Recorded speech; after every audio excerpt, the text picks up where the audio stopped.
Attention holiday shoppers, I'm Scott Stein and this here in front of me is the Acer C7 Chromebook. Now you may be looking for a bargain basement laptop, and at $199 this may be one of the cheapest options you find at a store. But be forewarned, this is not any normal laptop, this is a Chromebook.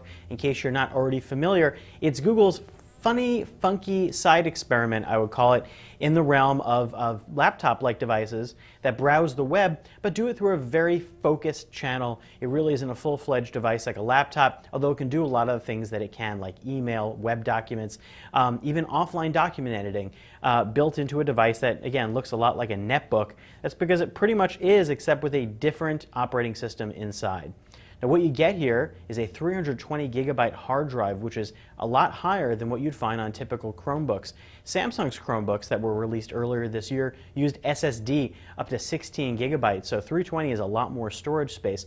But you can't dive into it the way that you can with a normal laptop. And what are you really storing on it? Well, it'll be more like downloaded movies, side-loaded movies, videos, pictures, that type of stuff, music files. And accessing them, you can definitely play them, and you can play them when it's offline, but it's going to feel a little more like a very simple directory of files than anything that feels like a normal Windows-based operating system. Now, there are downsides to this device. Number one, the battery life, which is maybe as low as 2.5 hours and maybe upwards of 3 depending on how you tweak your settings. That's really a lot lower than any tablet that's out there. Stay tuned for the full battery test that we do at CNET, but that's a downside. That's a big downside, especially if you're flying in a plane and you want to be able to use this thing when you're traveling. On the other hand, having a little thing like this that you can just web browse from, and Chrome OS is very good at web browsing and at doing anything that you would normally do inside a browser in terms of Flash-based stuff or any sort of detailed online work. Well, that's all doable here, and the trackpad works well enough, the keyboard works well enough. It's not really anything shocking or surprising.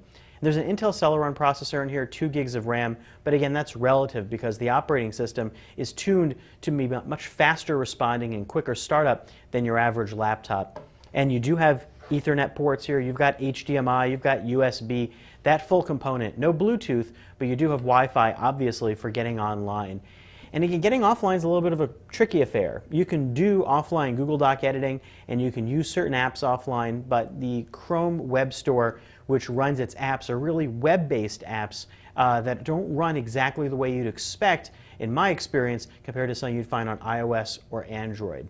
All told, you're kind of getting what you pay for here. This is a $199 device that could be great in a home that just wants to surf the web and doesn't like the idea of a tablet, but don't expect anything like a bargain basement laptop here. This is a very different beast with a battery life that bears noting. I'm Scott Stein, and that's a look at the Acer C7 Chromebook.